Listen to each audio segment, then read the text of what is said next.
What is up, everybody? I'm George Mossey. I'm here with my co-host Heather C. Last night, 90 Day Fiance, Season 9, Episode 4 has aired. We're 4 episodes in. There was no Eve and Muhammad in last night's episode, just in case you were looking for an update on that relationship. You're not getting one until next week. But let's jump in and talk about what we did see. So fresh after having a drink thrown in her face, Ariella and Binium are finally leaving Ethiopia. And less than 12 hours prior, they decided, well, Binium, I don't want to say they because that's not fair. Ariella had nothing to do with this time. Binium decided to tell his family about 12 hours prior to them leaving. And this did not blow over well. In fact, they actually showed up right before they were going to the airport, and the sisters wanted to say goodbye to their brother, which they did, but they also wanted to say goodbye and kiss Avi, and Ariella wasn't having it. This is going to be the one time that I agree with Ariella. Like, no, they actually got there and they refused to interact with her, and then they asked to see her child, and I'm like, look, if you want to interacting with her child and you want to be on good terms with your family, you don't throw wine in their face, right? Yes. Well, I don't know how much you want to agree with her because she's trying to backtrack on what happened, for at least for what we saw. According to her latest Instagram feed, it says that she did not say that they didn't have to say goodbye to him. They just had to go in the van to say goodbye to him. But what I saw was that she said no. And then he said, should I just say he's sleeping? So... Right. She's trying to backtrack the story, I guess, so maybe it doesn't look like she is a horrible person that is not allowing them to say goodbye. But yeah, it's funny that you had said that because that's exactly what she had wrote on her post that I saw this morning. And she was trying to justify the whole thing, saying that she would never keep Avi away from his dad or his dad's family. And then she went on to posting a picture of Avi's grandma. That would be Biniam's mother. So there's a lot of damage control happening this morning. I would like to take this time to apologize to both you and all your viewers for saying that I was an Ariel fan. After watching her a little bit more, I don't know if I have the same feelings. I was kind of like taken back by how much privilege she was showing these last couple episodes.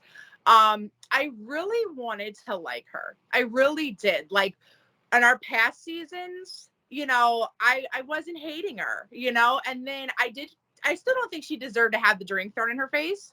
I still don't feel like that for that moment because of that scenario. Maybe for another situation, but for that situation, I don't think she should have a drink in her face. But yeah, there's a lot going on with her. So my apologies to everybody for everybody I may have offended. Speaking of apologies, did you catch that Mimi and Wish said that they didn't feel like they needed to apologize to her after what happened? I caught that, and they said, but that they also said that Ariella did need to apologize to them. And again, this is the only time that I'm siding with her, but I was like, if you expect an apology from her, you would need to apologize to her because a drink went into her face and this was not an accident. And this was the one time that I didn't think a drink in her face was justified. I would have justified it every other time, but this was the one time I just didn't agree.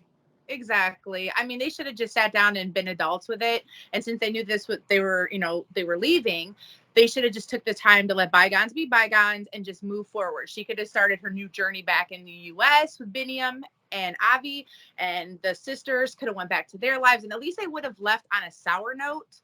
But, that's just how it went down. So that's how it happened. And unfortunately, they're going to have to mend that relationship across oceans of many miles.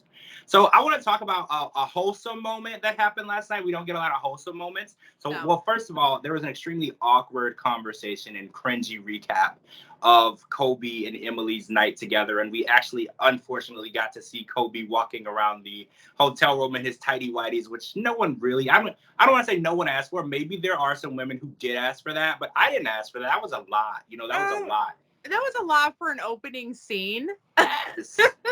But that was a little bit more than I wanted to see myself. It was a lot. Guys, that was a lot. Guys, I don't know why you want to show us all of that. But after that, there was a beautiful, wholesome moment. We saw Kobe leading up to his meeting Coben, and he actually started hyperventilating and crying before he even got out of the car. This moment just showed that this man really wants to be a father. He wants to be there for his child. And it kind of makes me a little more irritated at Emily that she prolonged this from happening, because seeing that moment and seeing the joy in his eyes and how much it made him happy to know that this was his child and he could be a father to that child, it just really irritated me that she took that and she was like, oh, well, you can have that moment tomorrow. You know, I just hated that she did that. Well, and then this is also a very like detrimental age, you know, like as we saw, even though she video chats with him, you know, Coben was still kind of like, whoa, who is this? You know, because babies don't know what video chat is. They don't know, you know, human from video screen and all that stuff. So, I mean, even though his face might be familiar, I mean, he's never seen him in person. And he's just like, he knows his mommy, and his mommy was gone for that night. And, you know, he was with grandma and grandpa. So it's like, I think that, you know, it was a very beautiful moment. I'm glad he finally got a chance to meet his son. I'm sure it won't take long for his son to warm up to him.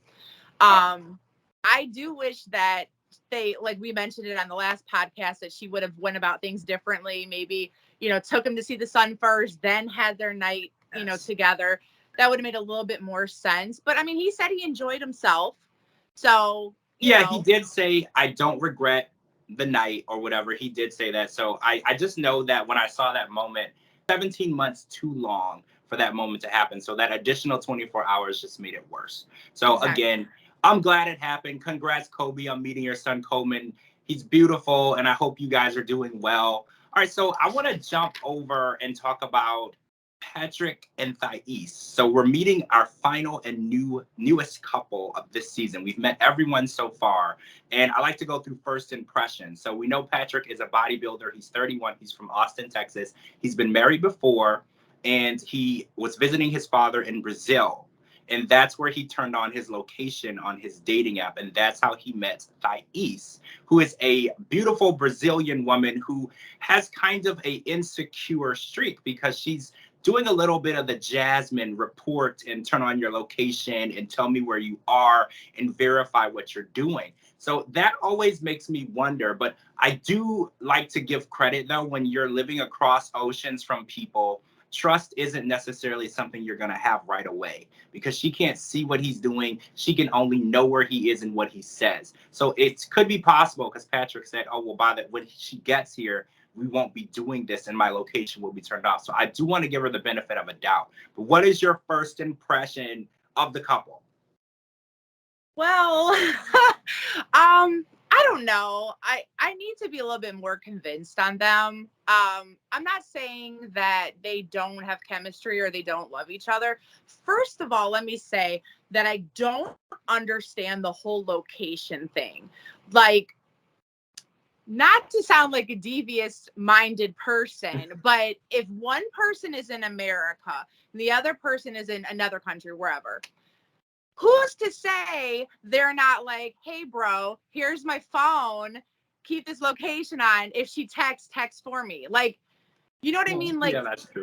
And another thing I was thinking, she's not from here, so the address of where he is wouldn't really mean a lot to her, right? Exactly. Like if he was at a club and say he's at a library or a restaurant with his mom. You know what I mean? I mean, trust is so much more than just turning on a location to an iPhone.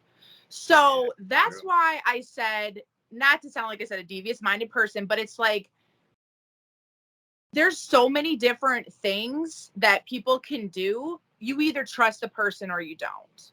Anybody can say they're with whoever, they're with, you know, whoever. I mean, technology is crazy. You can, you know, Photoshop yourself into pictures. You can say you're here, there, and everywhere. And it's like, I just think that if it's going to work and they're going to build a future marriage to it, she's going to have to like let the leash up a little bit. I don't know. We learned a lot about him yesterday. You know, he hit us with the I'm a bodybuilder. I almost made it to the Olympics. And then he's like, I took some of this steroid stuff. And it's just like, whoa, okay. So we know he has tendencies of doing stuff he's not supposed to. So that could be a potential red flag depending on how you read into things. So I don't know. They were okay. I'm not going to judge a book by their cover. It was only the first episode, but it needs to get a little bit more entertaining for me because it was a little dry.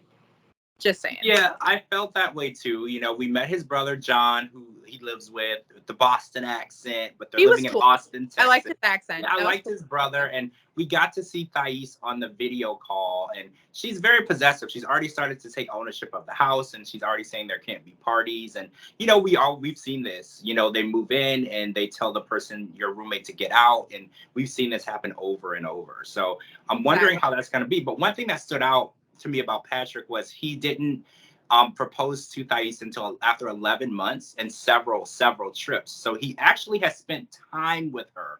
And this is different from a lot of the other couples other than Kara and Guillermo. This is different. They've spent quality time together, and he's even learned Portuguese to communicate with her. So I feel like his effort is there. But like you said, trust and love are completely different from effort. So once they actually start living together and their lives are intertwined for more than 2 weeks at a time, that's when you're going to see if the relationship is strong or not. We need to see a little bit more. All right, guys, that's it for part one. We're going to come back with part two and talk about the rest of the couples. There's so much that aired tonight. I know there's going to be stuff we didn't talk about that I know you guys want to talk about. Make sure you comment below so we can talk about that as well. I'm George Mossey. This is my co-host, Heather C. Thank you so much for joining us. We will live tweet with you every Sunday night, and we will talk to you all really soon.